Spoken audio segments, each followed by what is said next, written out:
we previously had a segment called The Road to Enlightenment. And that was me kind of sharing my experience as I was getting into Buddhism and mindfulness and meditation. The only issue is that it was a fatally flawed segment, didn't last very long, and it was promptly canceled. The reason being, as I got deeper into it, I realized it's going to take me some time to really get the hang of this and develop anything that would be reminiscent of not even expertise, but just proficiency, right?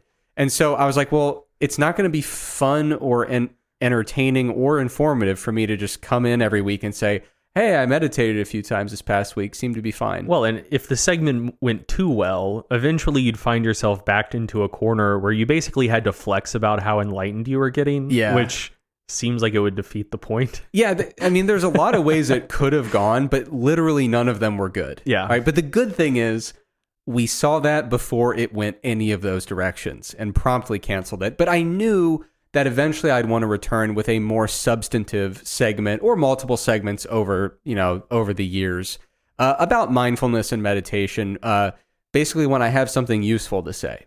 Now, in recent months, a month or two ago, I wrote an article in the Mass Research Review about mindfulness and a few key applications that might be of interest to fitness enthusiasts.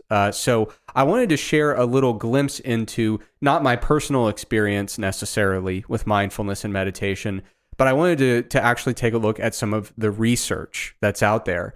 And I know what you're thinking.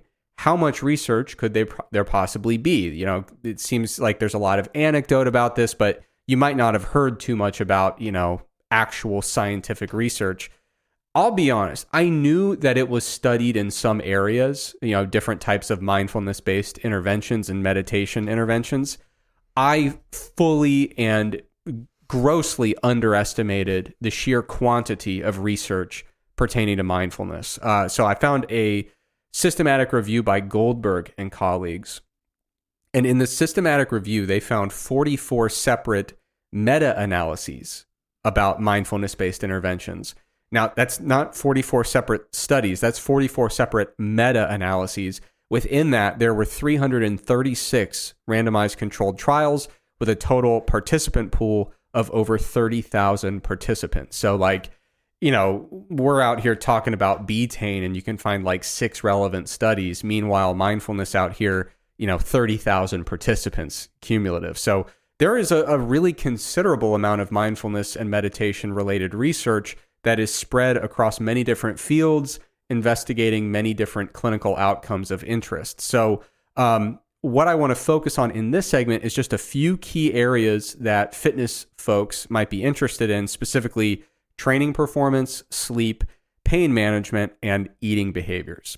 So before we get into the super applied stuff or dig into specific studies, I want to cover the basics. And of course, I want to address a caveat that still exists. I'm still a novice in the area of studying mindfulness, meditation, and Buddhism. I no longer put the big secular Buddhism tag on it. I started going to a Sangha locally. So every week I have a meditation group where we study Buddhism and we meditate together. So I do consider myself to be a practicing Buddhist in the Vietnamese Zen Buddhism tradition. And, I used to always put the secular tag on it, but the deeper I get into this particular lineage of Buddhism, I just haven't found anything that strains my beliefs or brings me into a metaphysical realm where I'm just it doesn't really make sense. So, well, is that because the particular school of Buddhism you subscribe to is inherently secular? It is a pretty secular interpretation of it, yeah. Mm-hmm. I mean, but I've talked to a lot of folks, and from what I gather, again, novice, not an expert, someone's going to come dunk on me on the internet. I'm sorry. From what I can gather from a lot of different Zen lineages that I've seen, it seems like they do tend to be pretty secular by default. It's not like they're taking it and saying, well, let's, repackage this and make it more secular. That just seems to be kind of the common approach in a lot of different traditions and lineages of Zen Buddhism is that, there's just not a big focus on the elements of what we might consider religious in nature. So not a lot of metaphysical stuff, not a lot of dogmatic stuff, not a lot of attachment to various rituals and stuff. So yeah, it does, from a Western perspective, growing up, from my perspective, it does seem to be a lot more secular in nature than I had anticipated or expected. But yeah, so I'm currently, practicing in the kind of Vietnamese Zen Buddhism tradition and really enjoying it. But the big caveat here is, I'm still a novice. I'll know way more about this stuff in 6 months, and I'll know way more about it in 6 years. So I'm just kind of presenting the evidence here to the best of my ability. But first, I want to start out with, yeah, you're highlighting the quote that I have there. I'm just curious who that quote's from. Hell yeah. It was Rum's. So the smart ass quote that I put in the outline and almost skipped, but now I have to say, talking about how I don't have all the knowledge I'd like to have, and in many years I'll know a lot more about this stuff than I do now. The quote was, you go to war with the army you have, not the army you might want or wish you had at a later time. And that is Donald Rumsfeld, who has never been convicted of a war crime. Yeah, we should move on before I get myself in trouble. Okay, so I want to start out with some definitions, right? So number one, quick description of mindfulness. Because a lot of people, when they hear about it, it is a term where they say, but what does that mean? Mindfulness of what, right? Because a lot of times in just common speech, we'll say, hey, make sure you're mindful of blank. So a really good basic definition that goes around a lot. Mindfulness is awareness that arises through paying attention on purpose in the present moment and non-judgmentally. So a lot of different mindfulness-based practices involve basically bringing your attention to the present moment very intentionally and just kind of observing your experience without passing judgment, just kind of calmly observing. And I mentioned a lot of times people say mindfulness of what? And that's a very good question. And Thich Nhat Hanh is a Zen master, a monk in the Vietnamese Zen Buddhist tradition.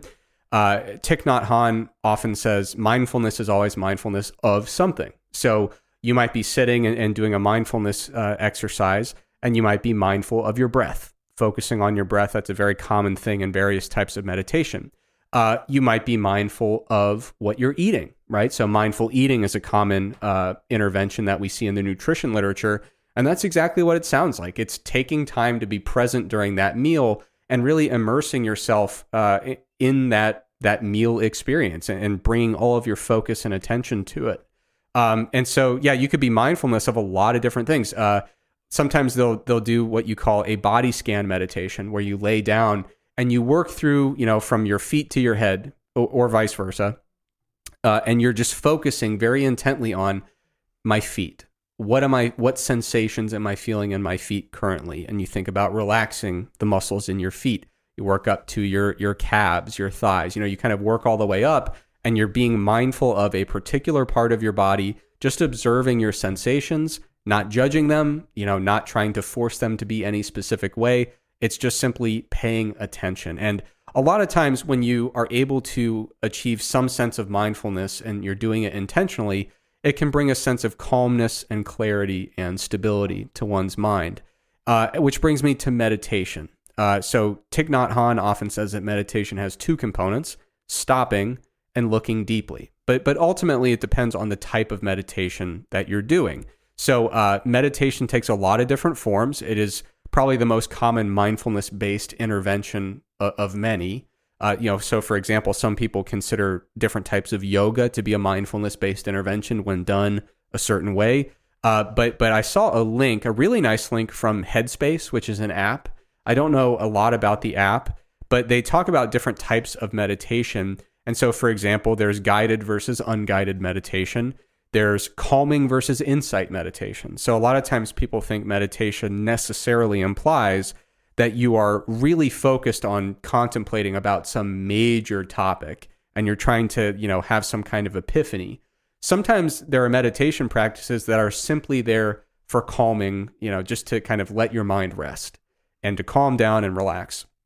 Sometimes you do insight-focused meditations where you actually will calm your mind first, just to make sure that you have, appropriate levels of focus and concentration, and kind of just bring that stability to your mind. And then you might start to contemplate on, something that you had kind of plan to think about and get some insight on beforehand. So there might be something big in your life or a big topic that you want to really think about and contemplate about and get some insight. So there are different ways to do meditation. Some ones that come to mind, like I said, body scan, different types of visualization, reflection. Sometimes people chant mantras. Sometimes people do yoga. There are a ton of different types of meditation, but generally, many of them involve calming your mind and then bringing your attention, bringing mindfulness to some object of meditation, whether it's just calming your mind, focusing on your breath, focusing on the sound of a bell or some kind of calm music. There's a lot of different ways to do it. So with that out of the way, the question is, what can mindfulness-based practices or interventions actually do for fitness enthusiasts? And I'm going to talk about a few different areas of research, and in the interest of time, I'm going to kind of go pretty superficial, high level with them, and rather than getting really into details.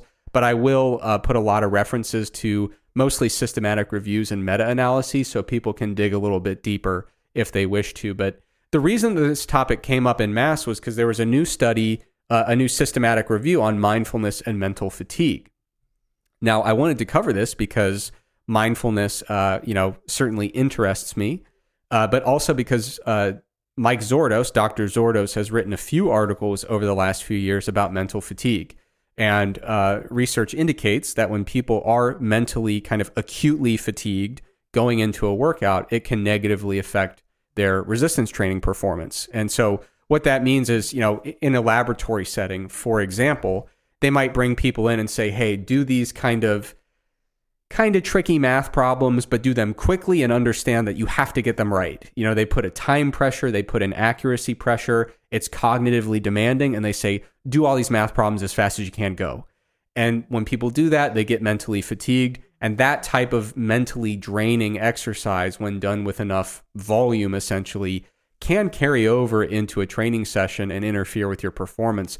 Even something as simple as looking at a smartphone between sets, I think, in one of the studies, there was just enough going on in the phone that it was enough to kind of derail people and cause some degree of acute mental fatigue. Yeah, like before the testing session, I think like one group just sat quietly for 30 minutes, and then the other group just like scrolled social media for 30 minutes, and people scrolling social media were fatigued. Yeah, and so, that wasn't between sets, but that is something that came up in the interpretation. It's like, it's one of the most common things to do between sets these days, is kind of pop open your phone and mess around, and could potentially contribute to some acute mental fatigue.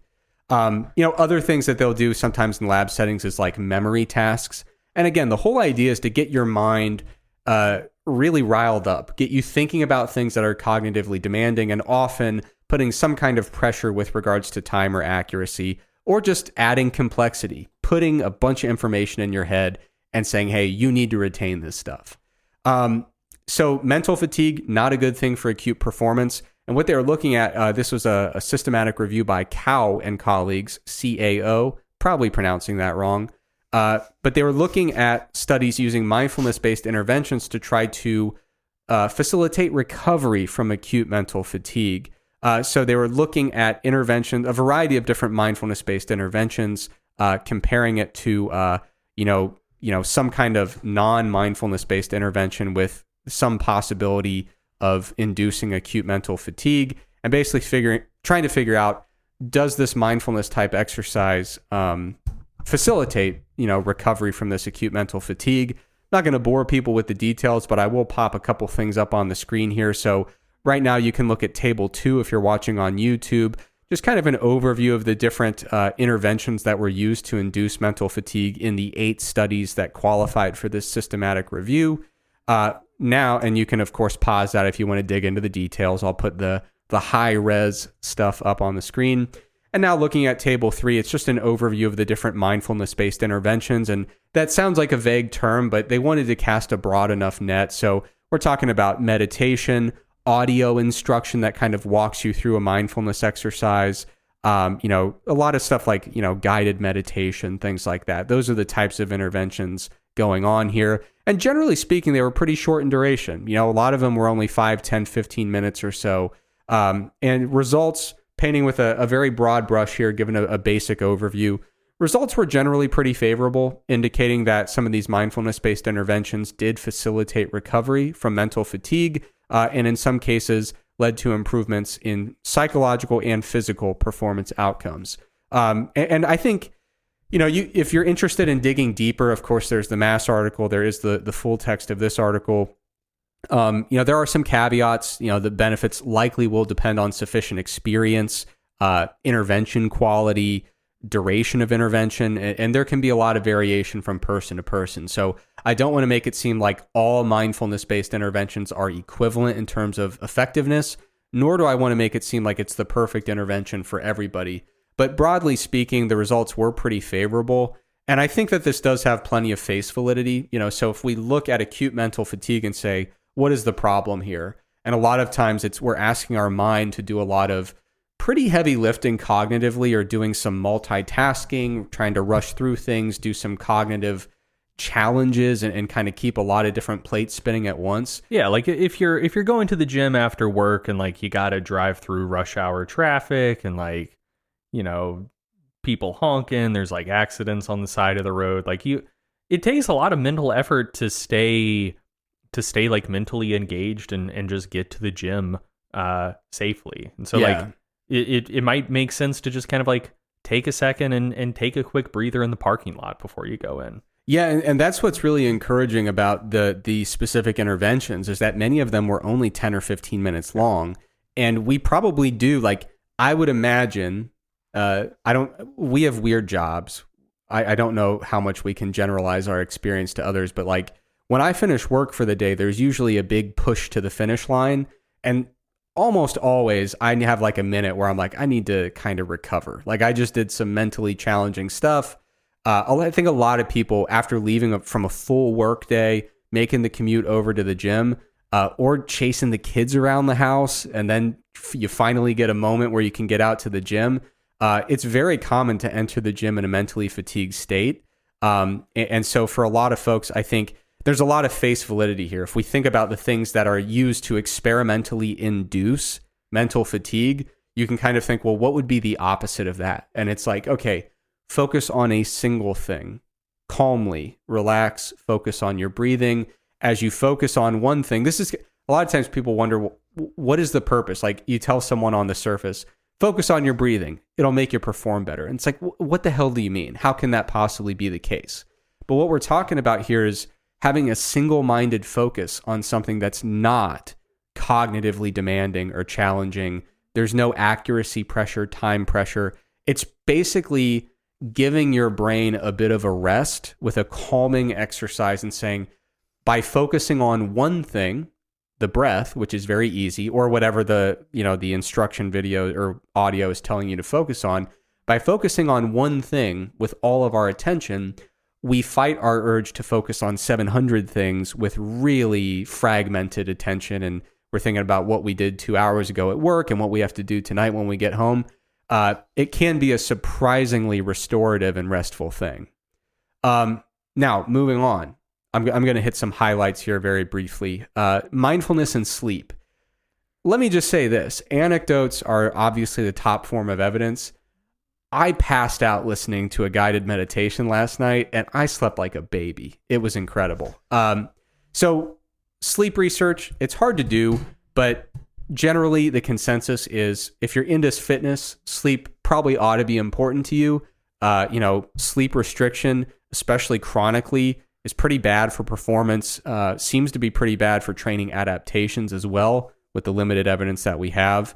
The challenge with sleep, though, is that we don't have a lot of control over the amount that we sleep. Like, you cannot consciously just say, tonight I will get 9 hours of excellent sleep. You don't get to do that. Yeah. All you can really do is give yourself sleep opportunities, and couple that with sleep hygiene, right? So what you can say is, because I've been sleeping like shit, I'm going to spend 8 hours in bed tonight. And in the hours leading up to bed, I'm going to try to practice good sleep hygiene and do everything I can behaviorally to set myself up for a high likelihood of getting high quality sleep tonight.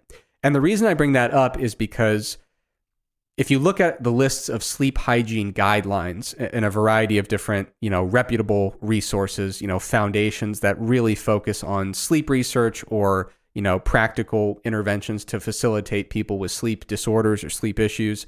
When you go to any of these big organizations or research groups that have sleep hygiene guidelines, it's going to come in one of two forms. One of them is going to describe meditation without calling it meditation. They're going to say like, hey, maybe dim the lights and lay down or sit down and relax and, just try to, calm yourself and maybe listen to a guided relaxation thing. And they're just saying meditation without calling it that. Yeah.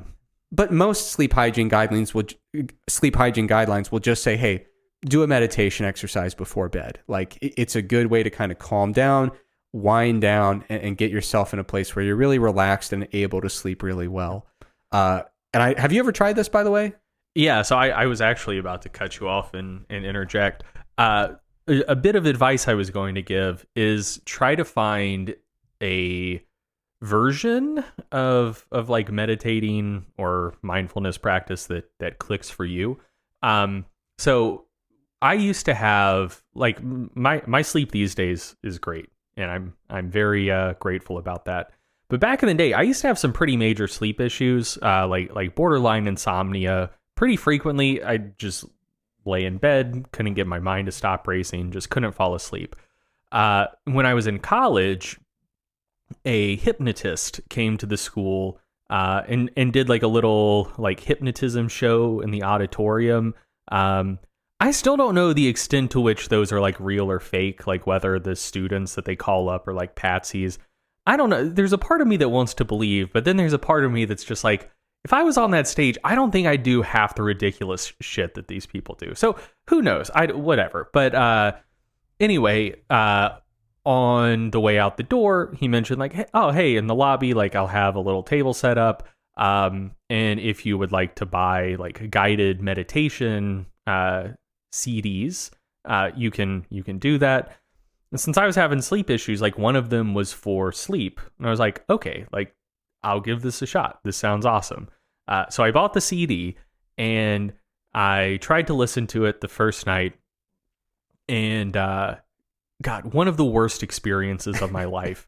So I'm very much like a Princess and the Pea type individual when it comes to sleeping. Like if it's dark and cool and completely silent, or just like white noise, whatever, I can sleep just fine. But if there's any like spoken word, any sort of like music, anything like that, I just can't fall asleep, and it just annoys the shit out of me. So like I had this CD on and I was thinking like, oh, well, like maybe this is something different. And it gets like 10 minutes in and like I was just getting fucking pissed off. It's just like there's some annoying person in the corner of your room just talking their mouth off. Yeah. Like, would you shut up? Yeah, I was like, I'm trying to sleep. Shut the fuck up. Stop it. And like I was getting like legitimately heated. I was like, okay, maybe this isn't for me. Yeah. But yeah, so to fall asleep now, I do my own silent like meditation practice, which is usually like it's not the kind of like meme version of just like counting sheep, but just like some repetitive task that I find enjoyable. I'll just like imagine myself doing that. Yeah. It's typically shooting free throws. Like, someone is passing the ball back to me, shoot a free throw, get a ball, shoot a free throw, never taking my mind's eye off of the rim. And that usually puts me right out. Yeah, and that's a great example. I mean, that's mindfulness of free throw visualization, right? But it's something that is repetitive, not cognitively demanding, not something that's going to light up all your neurons. You know, you want to be looking at an fMRI and be like, whoa, there's a bunch of fireworks in the brain, right? I mean, it's just calming, repetitive, simple stuff that isn't, cognitively challenging in any way. And that's what you get with a lot of these kind of sleep-oriented guided mindfulness or meditation exercises is, focus on your breath, do a body scan, bring your mind to something that's very simple, something that's in the present moment, very, very straightforward. Obviously, we don't just want to say, oh, hey, this sleep foundation says it's good. That's science enough for me. Or, hey, here's an anecdote. I like doing this. It's fine.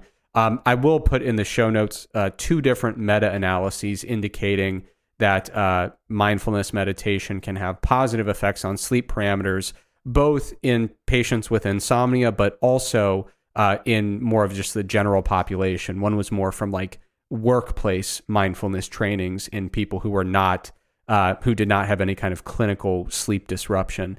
So a couple meta-analyses pointing in the right direction. And the workplace one, it did improve their sleep, but there's also improvements in assessed mindfulness, which isn't surprising. But there are improvements in stress, anxiety, psychological distress, and just overall well-being. So a lot of things that you kind of see these things go together. Calming your mind a few times throughout the day can kind of help you get recentered and kind of recapture some of that mental and emotional stability throughout the day. And then when you're sleeping better, it's a lot easier to manage stress well, manage anxiety well, and ultimately feel like you have a lot better well-being throughout the day. I mean, I know for me personally, sleep disruption immediately, my anxiety is worse. My ability to cope with strong emotions throughout the day is worse. It really sets me up for a pretty tough time if I'm not sleeping well.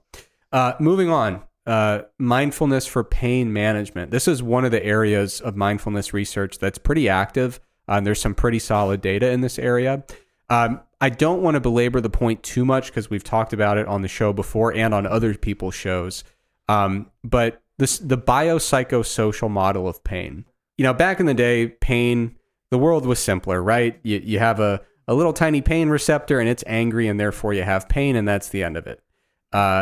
Good old Cartesian dualism. Yeah, that's not really how we do it anymore. Biopsychosocial model of pain is picked up a lot in the pain research, and that's kind of found its way into the fitness world. The folks over at Barbell Medicine have done a lot of the work of kind of popularizing those ideas, and it's for the better. It's good that we have a more nuanced understanding of pain within the fitness world.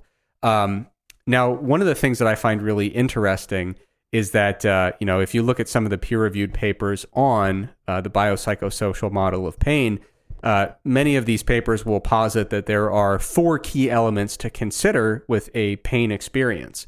There's nociception, there's pain behaviors, and there is suffering. So they actually explain suffering as being basically a type of emotional response to perceived pain, and they identify that as a specific kind of independent component of the pain experience.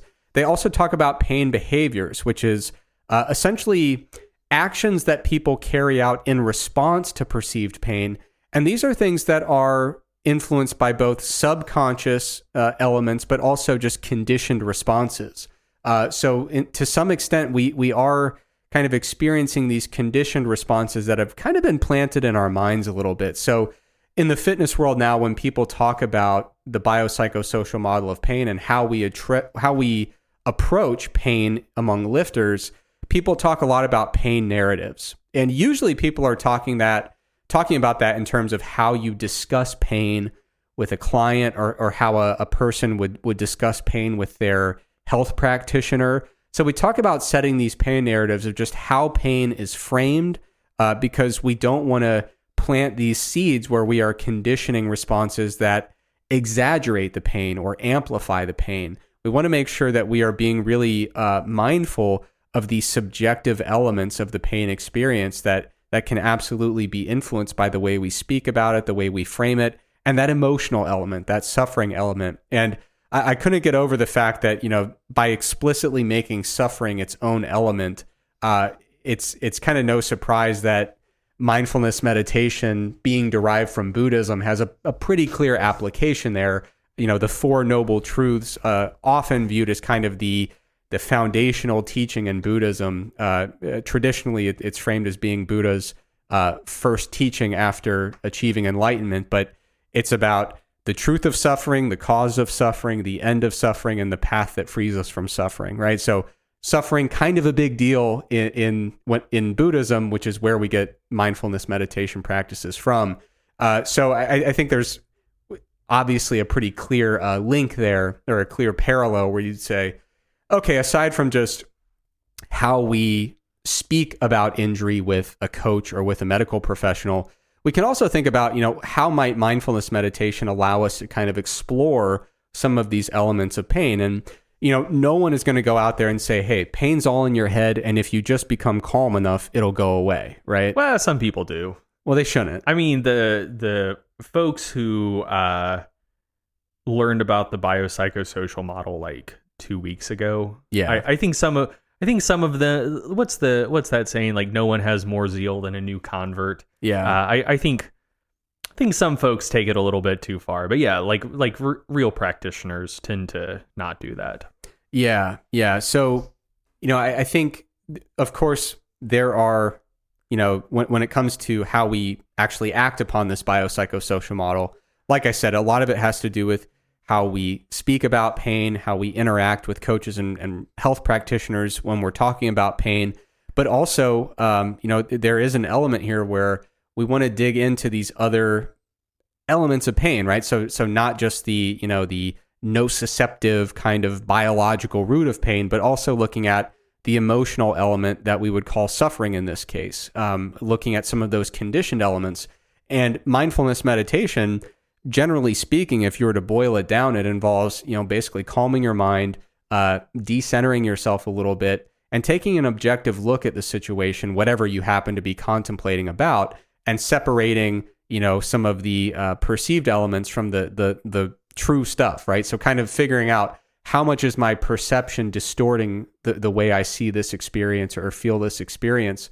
And so, I think there's definitely a clear avenue where you would say that mindfulness meditation exercises might have a valuable role here where, the object of the mindfulness-based intervention would be your pain. And you would start to say, okay, this pain is real, I'm experiencing it, but is it possible that there are some emotional elements that are kind of amplifying the pain that I'm feeling? Is it possible that fear about the pain is amplifying the just general dread and anxiety associated with this pain experience? You can start to unravel, the kind of biological root of the pain from some of the emotional elements and psychological elements and conditioned elements that are really distorting your pain experience, and in most cases amplifying it and making it turn into something that causes a lot of anxiety and fear that is related to the pain, but not necessarily linked to the pain directly. You can separate those out, and a mindfulness type of intervention might allow you to address some of those psychological and emotional elements and basically remove some of their power a little bit. And yeah, the biological elements will persist, but it might have a big impact on the subjective pain experience. And without digging into a ton of different studies on it, what I'll probably do is just link some meta-analyses in the show notes. Like I said, this literature is developing pretty substantially here. It's not like one or two little pilot studies. There are some meta-analyses that I can absolutely link in the show notes here. But broadly speaking, it does look like a lot of these mindfulness-based interventions are pretty helpful in reducing self-reported pain levels, in clinical populations who have chronic pain. So there's meta-analyses by Goldberg and colleagues and by Hilton and colleagues, where they've shown that some of these mindfulness-based interventions are effective. It's not like it's a magic thing that's going to immediately turn the pain off, but it can alleviate some of those subjective pain symptoms. Now, the final thing I want to mention here, very briefly, mindful eating. We've talked about it on the podcast before, so I'm not going to belabor the point, but I did want to make people aware of a good resource. There's a paper by it was a single author paper by Nelson, and it provides the best description I've seen in the peer-reviewed literature about how you actually do mindful eating. Because some people are like, okay, so what? Just eat a meal and pay attention. It goes a little deeper than that, but that is kind of broadly what it is, right? Yeah. But it's about really taking your time with the meal, savoring the meal, enjoying the meal, focusing on the food, not in a way that connotes any type of guilt, not a deviation from fitness striving, but it's about really enjoying the meal and enjoying the food for what it is, and enjoying the fact that you are having a pleasant eating experience, nourishing your body, giving it the nutrients it needs. So there's a great paper, like I said, by Nelson, linked in the show notes, that actually talks you through what it would look like to try mindful eating. A lot of people say, well, does it work? And that really comes down to what you think it's supposed to do. So some people wonder often if mindful eating induces weight loss, and the evidence there is mixed. So I'll link a couple meta-analyses and systematic reviews again in the show notes.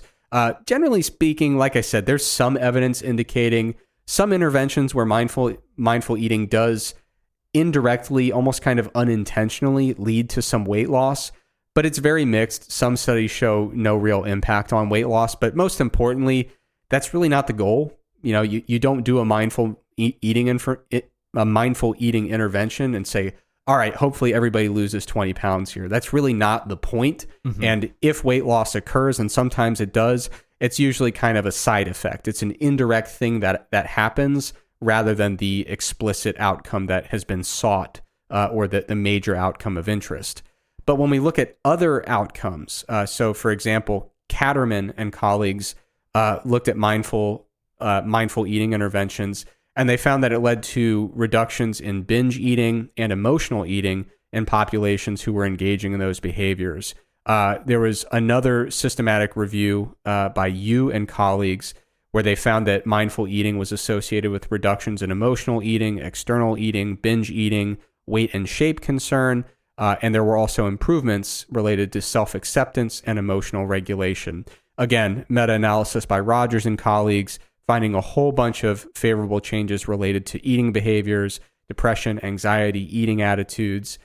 So generally speaking, we see that mindful eating interventions have a lot of positive outcomes associated with them in meta-analyses and systematic reviews, but it's simply not explicitly a weight loss intervention. So the utility there is more on the psychological and behavioral side of eating and just trying to sort out. So, sometimes people have some like borderline pathological eating attitudes, and mindful eating interventions seem to be quite helpful with alleviating some of those symptoms.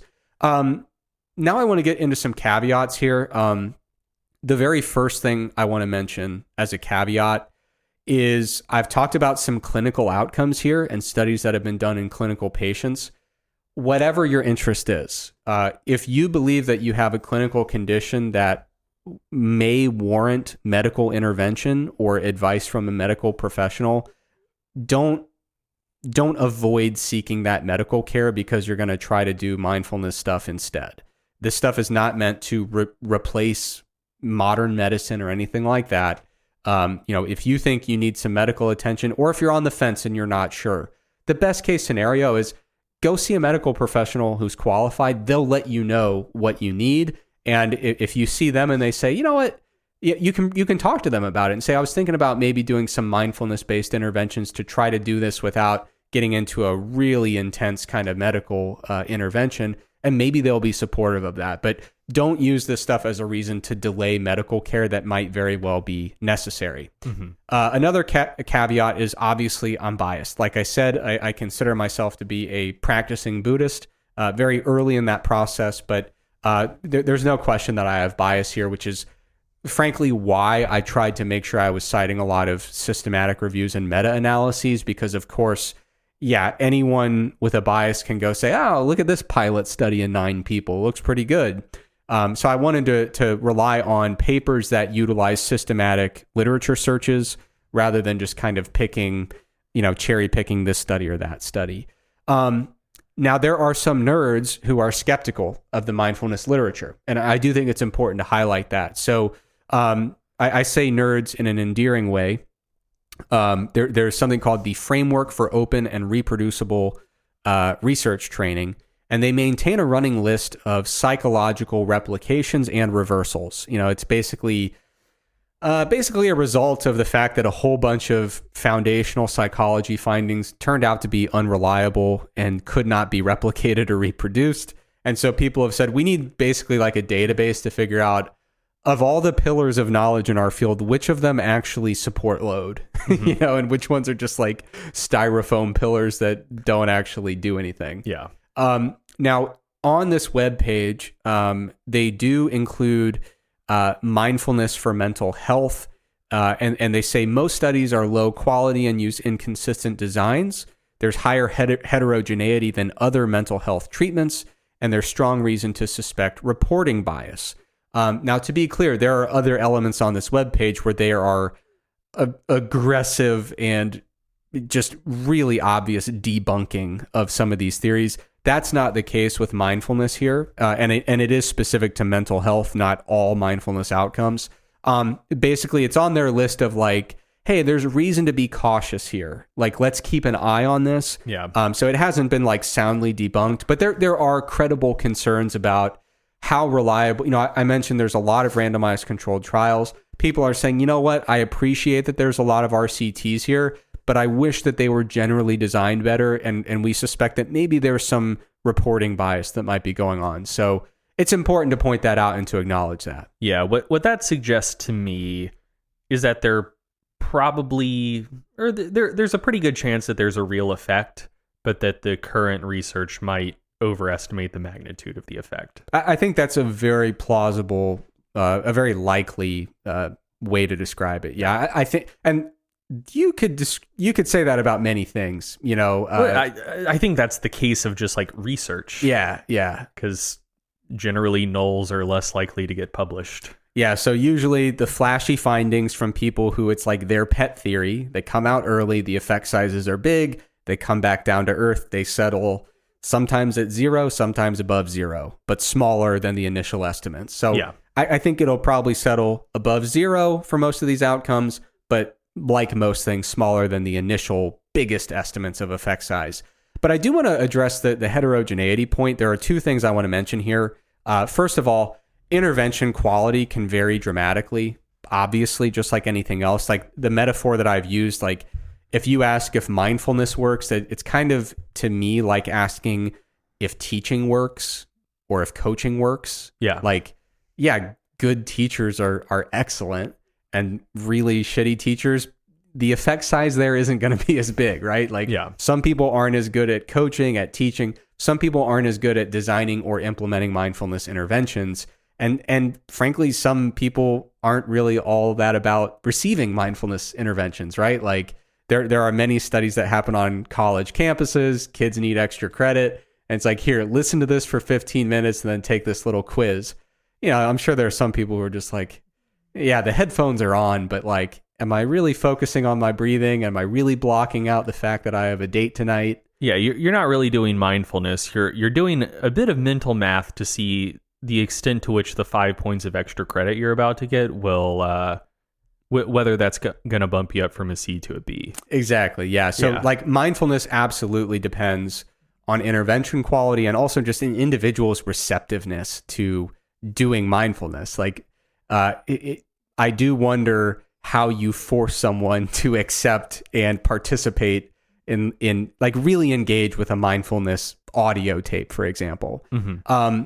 Another thing that could contribute to the heterogeneity, and this is also a really important point, is that there's a great review paper, I'll put a figure up here, indicating that mindfulness probably falls on like an inverted U-shaped curve, where having a deficiency of mindfulness processes is probably not ideal for well-being, but also having an excess of mindfulness processes also is probably not ideal for well-being, and you kind of want to be in the middle there. I see you're smiling, and I have no idea why. When I see excess of mindfulness, I just think about the people who do psychedelics for the first time and just lose their fucking mind.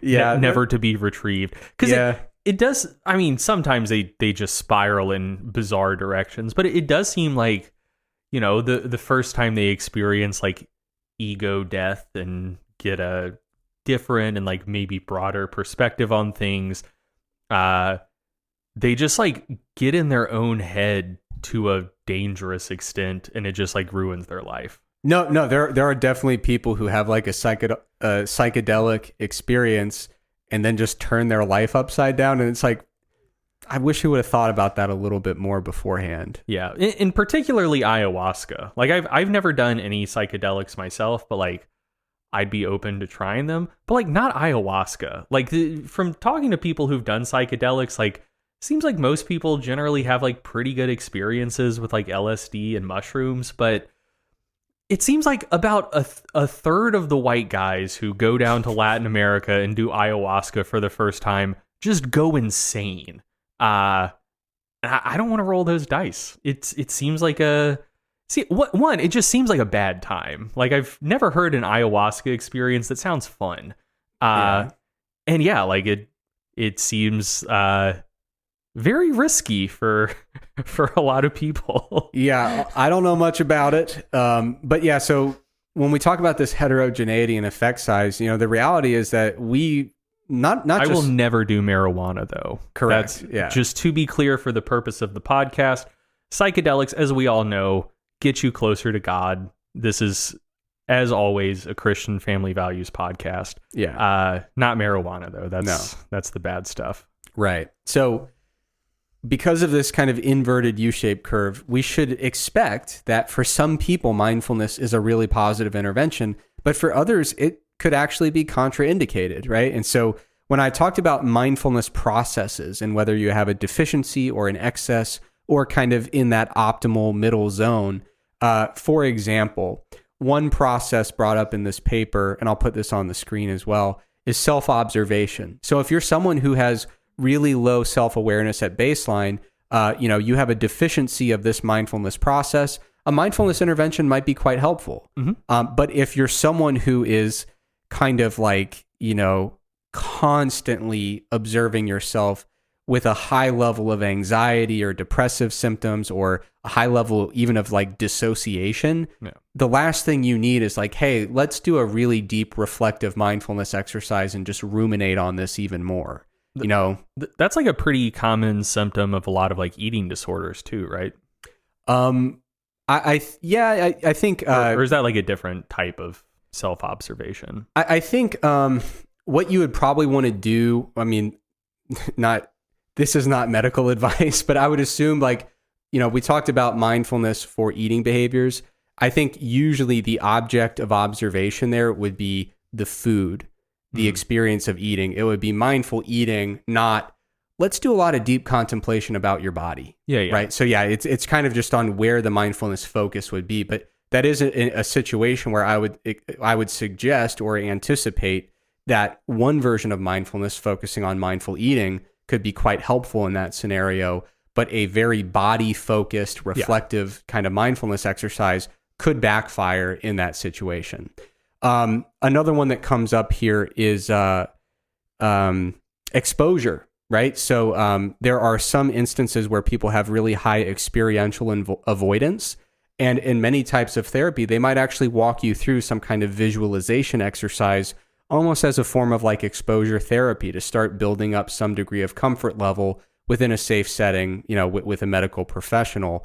But of course, if you are, have a ton of anxiety about a certain thing and just like it's a really, really adverse thing when you start to think about it, the last thing you would want to do is some kind of unguided, kind of self-directed exposure therapy where you're putting yourself into this like catastrophically deleterious psychological state over and over and over. Like that's the type of thing where if you had some kind of phobia or some kind of exposure related thing like that, a self-guided mindfulness approach would not be ideal. You'd want to seek out probably some type of therapeutic intervention that's guided by a medical professional. Yeah. But those are just a couple examples in which, there are some cases where being low on that mindfulness curve, doing a mindfulness-based intervention could bump you up into that optimal range and it'd be a very positive thing. But if you're already starting with an excess of some of these mindfulness processes, doing more mindfulness would either be unhelpful or even in some cases could backfire a little bit. And so I think when we think about the heterogeneity that we see in this research, of course, we should think about the kind of standard research design and statistical concepts, but we should also think about this as a pretty targeted intervention that isn't really the right intervention for all people in all situations. And then finally, if you've heard all this and you're interested in maybe giving it a shot, you want to get started and try some different types of mindfulness-based interventions or meditation interventions, a good question is how to get started. I think it's probably best, in my opinion, to start with guided meditation sessions to kind of show you the ropes, because a lot of times people will just sit there for 10 minutes and say, did I do it right? And it's like, I don't know. So yeah, a guided meditation can be really helpful. And there's a variety of free and paid apps that have those, in addition to websites as well. If you're specifically interested in mindful eating, like I said, that paper by Nelson gives a great description of how to approach it and how to actually apply it. So I'll link that in the show notes. And then finally, these mindfulness practices are kind of an offshoot from Buddhism, and which of course Buddhism takes a lot of different forms. But if you want to explore some of the basic Buddhist foundations in a totally non-religious, secular way, I actually think that can be helpful in some cases. Because I tried to do some mindfulness stuff actually several years ago before I'd ever thought about Buddhism. And one of the things I struggled with was, it was like, okay, now contemplate. And I was like, contemplate what? And it made a lot more sense to me when I started to understand where some of this mindfulness meditation came from. When I learned some of just the basic kind of foundational concepts within Buddhism, things like non-self, things like aimlessness, things like impermanence, some of these basic foundational ideas, it made it a lot easier to understand, I understand why I'm trying to get away from ruminating on the past, being anxious about the future, getting into the present moment, and kind of experiencing the present moment in a non-judgmental way. Like, getting some of those foundations was a very clarifying experience for me that made it easier for me to do mindfulness interventions that really had nothing to do with Buddhism. So if you're interested in getting some of that foundational information, I do recommend Buddhism Guide, which is a podcast by Karma Yeshi Rabge. It's on Spotify. Very, very good, very approachable, very accessible. And then there's just a variety of books by Thich Nhat Hanh that I think are excellent. So in conclusion, mindfulness is not for everyone. Like I said, there is that kind of inverted U-shaped curve. It's not the perfect thing for all people, for all outcomes, but there are evidence-based applications when it comes to recovery from mental fatigue, sleep enhancement, eating behavior improvement, pain management. And I think the easiest way to dive in is to find a nice app or a nice website that has some guided mindfulness exercises to kind of show you the ropes. And just to be clear, you don't have to switch religions to get into this stuff. You don't have to commit to any kind of dogmatic beliefs or embrace any metaphysical concepts in order to participate. I think a lot of people would be surprised to see how approachable these things are. And they can be as simple as just saying, hey, take a few deep breaths, calm down, and just give your mind permission to rest.